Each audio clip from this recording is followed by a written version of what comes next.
Hello guys, അപ്പോൾ ഇന്ന് നമുക്ക് ഓണം സ്റ്റാർട്ട് ചെയ്യിക്കണം കേട്ടോ. ഇന്ന് ഉത്രാടമാണ്. അപ്പോൾ ഓണത്തിൻ്റെ ഒരുക്കങ്ങളൊക്കെ ചെറുതായിട്ട് തുടങ്ങിയിട്ടുണ്ട്. അപ്പോൾ ഓണത്തലേന്നുള്ള വിശേഷങ്ങളായിരിക്കും ഇന്നത്തെ വ്ളോഗ്. ഇതാണ് ഉത്രാടമായിട്ട് ഇട്ടേക്കണ പൂക്കളോട്ടം. മുറ്റത്തിട്ടിട്ടില്ല, പകരം നമ്മൾ ടൈലിലാണ് ഇട്ടേക്കണത്. അപ്പോൾ ഓണം അതിൻ്റെ സന്ധ്യയൊക്കെ വെക്കുന്നതുകൊണ്ട് തന്നെ പച്ചക്കറികളൊക്കെ മേടിച്ചിട്ടുണ്ട്. അങ്ങനെ എല്ലാം പതുക്കെ അരിഞ്ഞിട്ട് കറികളൊക്കെ ഒരുക്കണം. അപ്പോൾ അതും വ്ളോഗിൽ തന്നെ ഉണ്ടാവും കേട്ടോ ചെറുതായിട്ടൊക്കെ.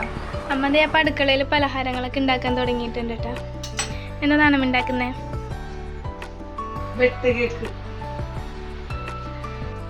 ഓൾറെഡി കുറച്ച് ഉണ്ടാക്കി വെച്ചിട്ടുണ്ട്.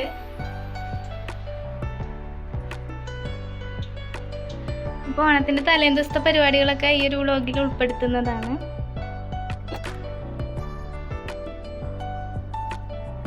അങ്ങനെ 1 മണിക്കൂർ ശേഷം നമ്മുടെ വെട്ടുകേക്ക് ഇവിടെ റെഡിയാക്കിയിട്ടുണ്ട് കേട്ടോ.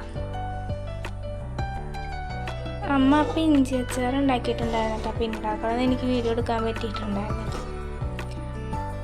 ഓരോരോ കറികളൊക്കെ ഇട്ട് അടുപ്പിച്ച് തുടങ്ങിയിട്ടുണ്ട് നാളത്തേക്ക്. ഉച്ച കഴിയുമ്പോൾ തന്നെ ഓരോരോ കറികളും ചെയ്ത് തുടങ്ങിയിട്ടുണ്ട് കേട്ടോ നമ്മുടെ വീട്ടിൽ.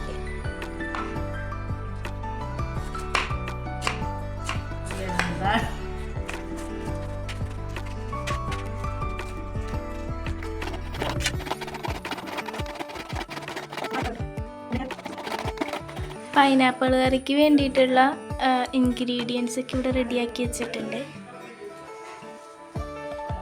ഇരുട്ടാവുന്നതിന് മുന്നേ തന്നെ പൂക്കൾ വാങ്ങാൻ വേണ്ടിയിട്ട് ഞാനും ചേട്ടനും കൂടി കടയിലോട്ട് പോകണം കേട്ടോ. മുല്ലപ്പൂ വാങ്ങണം, പൂക്കളത്തിന് വേണ്ടിയിട്ടുള്ള പൂ വാങ്ങണം. അപ്പം അതിന് വേണ്ടിയിട്ട് പോവാണ്. ഞങ്ങൾ പൂക്കൾ വാങ്ങാൻ പോയ നേരം കൊണ്ട് പൈനാപ്പിൾ പുളിശ്ശേരി ഇവിടെ അമ്മ റെഡിയാക്കിയിട്ടുണ്ട്.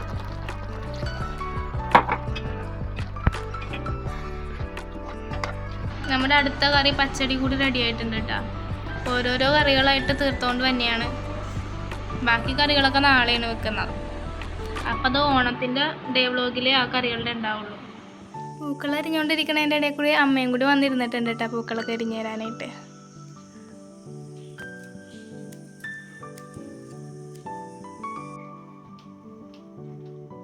അങ്ങനെ 2 ആളിൽ നിന്ന് തുടങ്ങിയിട്ട് ഇപ്പം നമ്മുടെ വീട്ടിലെല്ലാവരും കൂടി പൂവരിയാനിരിക്കാൻ കേട്ടോ. ഏകദേശം എല്ലാം തീർന്നു, ഇനിയിപ്പോൾ ഈ ഇല കൂടി ഉള്ളു.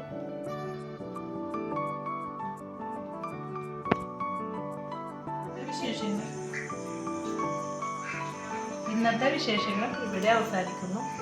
ഓണത്തിന്റെ വിശേഷവുമായി നാളെ വരാം.